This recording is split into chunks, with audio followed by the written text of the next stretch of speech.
What is going on, guys? Today we are going to be talking about something very important and absolutely crucial that you know this. And it is going to be all about how to safely pay your supplier in China or whatever country you're buying in. And this is going to keep you safe, protected, and keep you from getting screwed over or scammed. So stay till the end of the video and you're going to know exactly how to do this process step by step, just like a pro seller knows how to do it. Okay, so now let's actually get into it and explain how this is all going to work. So let's say right now you are ready to make your first purchase and place your first order with your supplier, and you have no idea how to pay them, how this works, and you don't want to get taken advantage of because you don't know these people, you don't trust them. And I don't blame you, because it's always a scary process. Whether you're a beginner or a advanced seller, it's always troublesome to send large amounts of money to someone that you may not trust very much. But don't worry, like I said, by the end of the video you're going to know exactly how to safely do this and cover all your bases so nothing bad happens. So there are a ton of different ways that you can go about paying your supplier, and it is important that you find the way that best fits you. And I'm going to tell you what I would personally recommend to a beginner or what I would recommend to someone more advanced. And then you guys can choose for yourself what fits you the best or what you want to go with. So most of you guys are probably beginners. That's probably why you're watching this video. And even if you aren't a beginner, there's a lot of valuable stuff in this video that can definitely help you out. But assuming that you are a beginner and you are ready to make your first purchase, you are going to need to come up with a plan of how you're going to pay your supplier. And you need to remember that there is a lot of negotiation in this process. That is why it is very important that you know how to actually negotiate with these suppliers in China, because this will end up saving you hundreds or thousands of dollars, especially in the future, could be tens of thousands of dollars if you know how to properly negotiate. So the first thing that you will need to negotiate on is going to be whether you have a down payment or you pay everything up front.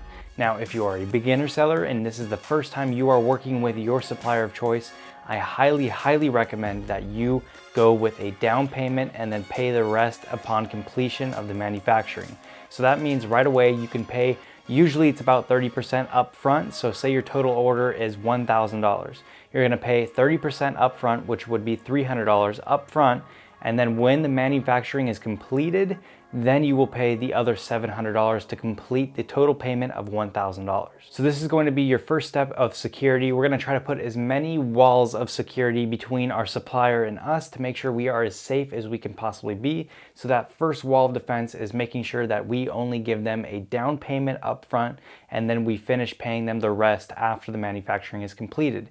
Now, this is something you can negotiate on. Sometimes they're not going to want to do this. Usually every supplier is going to try to negotiate with you to get the full payment up front, because they are running a business too. So of course they're going to want all the money up front.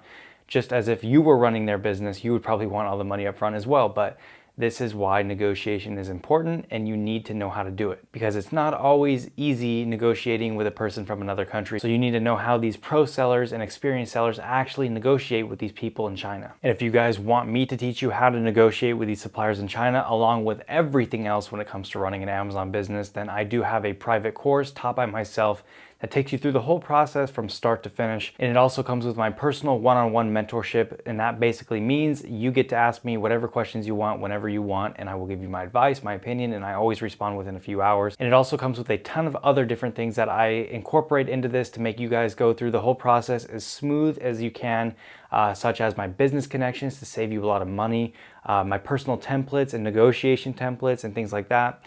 Also comes with a private Facebook group for you to interact and network with the other students I teach. And I only teach a few people at a time to really focus on them and get them to succeed as fast as possible, usually within 2 months. So that is why you need to email me right here if you actually want to invest into your own knowledge, into yourself, into your business, to make sure you do everything the right way the first time. That way it saves you thousands of dollars and a lot of heartache and stress. So go ahead and email me if you want to get in, because like I said, I only accept a few people at a time to really focus on them. So if that's what you're interested in, then here's my email once again. Now let's get back into the video. All right, so like I was saying, you need to know how to negotiate, and let's assume that you do know how to negotiate, and you negotiate with your supplier on the 30% deal up front and then the 70% upon completion.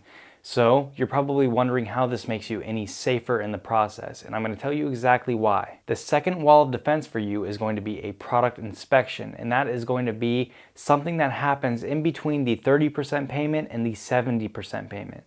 So what you're going to do is you're going to make your initial purchase with your supplier. You're going to pay them 30% upfront, and then once they tell you that the manufacturing is completed, you're going to have an inspection company go to their warehouse and inspect your shipment and make sure that everything is there, that they have the total amount of units that you ordered, that none are defective, none are broken, and they do a quality control check. You can also tell them specific instructions if you want them to drop it on the floor and see if it breaks, or you want them to test certain things. Maybe it's electronic and you want them to really do a stress test on something to see if it will hold up and if you're going to get negative reviews on it to make sure it's a quality product. So that is what you are going to do as a second line of defense. Is you are going to initially only pay them a 30% upfront portion, and then you're going to have an inspection company come and check your product to make sure it's all up to your standards. And once they give it a okay and they tell you that everything looks good, then you can pay them the last payment of 70% to complete the order. And that is also something else that I supply to my students. I give them my personal inspection company that I work with, and they get a discounted price. So all these things, it all adds up, saves you a lot of money, and it's important that you use all of these steps that I'm teaching you. So that is going to be the fundamental base of how this is going to work. You're going to pay 30% up front. You're going to get your product inspected once it's finished, and then you're going to pay the 70% after it is done being manufactured and the inspection was passed. Now you're probably wondering, how do I actually make these payments in the safest way possible? This is probably the main question you had anyways, and all that other stuff was just an extra cherry on top to make sure that you are extra safe and you're doing it how a pro seller would do it. So this is where negotiation is very important again, because when it comes to payment options and how you're actually going to get money from you to them, they are not going to probably want to do what you want to do. This is where you need to know how to negotiate. So if you are new and this is your first time working with this company, this supplier, then I recommend the 30% payment that you pay up front. You need to make sure that you are safe with that payment, because you don't know this company, you don't trust this company. You always want to make sure that you're being as safe as you can. So here we go, we're going to put up the third wall of defense, and we are going to negotiate with them and try to get them to accept a PayPal payment for the first initial 30% up front. That way, PayPal is going to cover anything and you can make a claim if anything bad happens. So if the supplier takes your money and they do not give you any product or anything like that, then you can make a claim with PayPal and they will give you your money back. Just make sure that you select this as a good or a service and not as friends and family. So if you are sending the payment as goods and services, it will be covered by PayPal. And if you send it as friends and family, then it will not be covered with PayPal. So friends and family payments have no additional fees. So that's why it looks tempting to go for, but don't do it because it will not be covered by PayPal.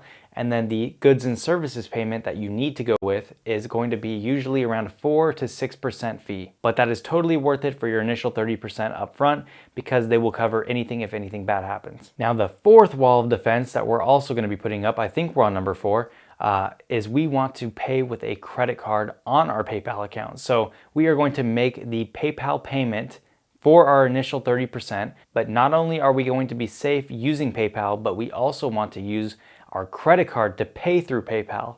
So on PayPal, you have to send money through something, right? So you either use your bank account, you use a debit card, or use a credit card. So don't use your bank account, don't use a debit card, you need to use a credit card. And the reason for this is your credit card company will also give you that additional security and safeguard your payment. So if anything bad happens, you can make a claim through PayPal. PayPal will get your money back. Let's say they don't get your money back. Then you could make a claim through the credit card company, and the credit card company will also get your money back. So it's like you have a double net below you to make sure that no matter what happens, you are safe and you will not lose any money.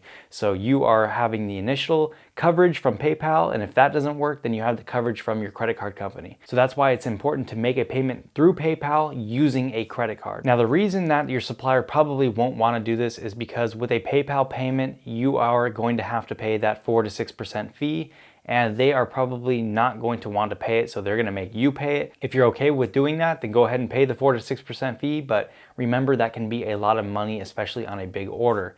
Now, this is where negotiation comes in. You can negotiate with them and get them to pay half the fee and you pay the other half of the fee. Or if you're a really good negotiator and you learned from someone who taught you how to negotiate well, then you can put the whole fee on them and have them pay it. And then that way you're safe and you're not even paying any extra amount of money for being this safe. So now we have our 30% payment paid up front.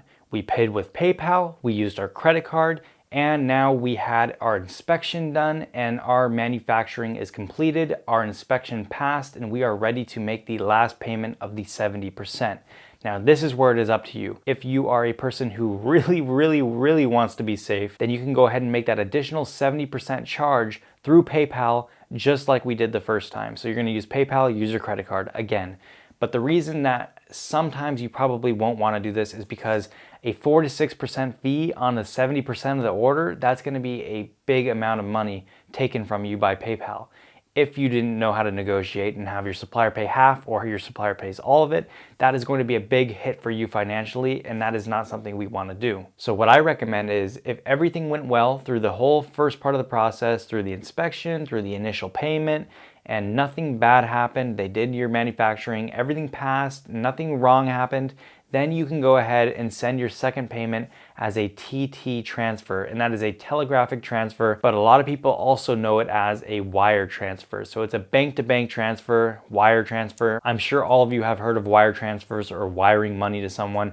So this is going to be the least safe way that you can send money, because a bank-to-bank transfer, a wire transfer, a TT transfer, all the same thing. These are not going to have you covered in any way. So once you send these, it's going to take money from your bank and send it to your supplier's bank. And this is not covered in any way, and you cannot get your money back no matter what. So only do this if you've worked with your supplier in the past and you already have a good relationship with them, or if the first part of the payment process went totally smooth and everything seemed legit and good, then you can go ahead and do a wire transfer as the additional 70% payment. And this is going to have very minimal fees, so you're not going to have to pay 4 to 6% to have the wire transfer done. Usually it's around $20 to $50 to do a wire transfer, so it's a lot cheaper than paying 4 to 6% for the whole 70% charge. Just remember, it is less safe though. And like I said, if you have a good relationship with the supplier and you've done other orders with them before, then most likely you can just start off with a wire transfer for both payments. And sometimes you can just pay it all up front if you really trust them. But I'm recommending all this to the beginner seller, or recommending this to a experienced seller that found a new supplier that they've never worked with and they want to make sure they do it right and don't get scammed. So one more thing before we wrap up this video is I'm going to talk about a few other different payment options that you can do. So I highly recommend everything I just talked about, but now there are a few other different options that you can go with. But like I said, I recommend what I initially talked about. This is just an extra something to give you more knowledge. So there are a few other companies that you can use, like PayPal. One is Payoneer. You can also use something through Alibaba itself called Alibaba Trade Assurance. So basically what this is it's pretty much just like PayPal. You're going to send a payment to Alibaba, and Alibaba is going to take a small fee from you, and they're going to send your money to the supplier. And it is trade assurance, so if anything bad happens, Alibaba can go get your money back and give it back to you. And that is why you pay the small fee to them. And if you want to go with this Alibaba Trade Assurance, you can use your credit card to pay, you can use your bank to pay, a debit card to pay, you can use a TT transfer, the bank transfer, the wire transfer to pay. So you have all these different options if you want to use Alibaba. But once again, I recommend everything I talked about at the beginning of this video. This is just something else for you to consider, and you guys get to pick what will fit you best. So I know there was a lot of information to take in this video, and a lot of valuable and important stuff that you need to absolutely know. And I hope you guys learned something new. If you did learn something new, then please go down below, click on the like button. Also, don't forget to subscribe to the channel and hit the notification bell to get notified every time I upload a new video. And last but not least, don't forget to go down below, leave me a comment, let me know what you thought, let me know if you subscribed, let me know if you have any questions, and I respond to every single comment. That's it for this one, guys. I will see you guys in the next video. And remember, email me if you want to become a private student, and I will be talking to you shortly, or I will see you in the next video. See you later.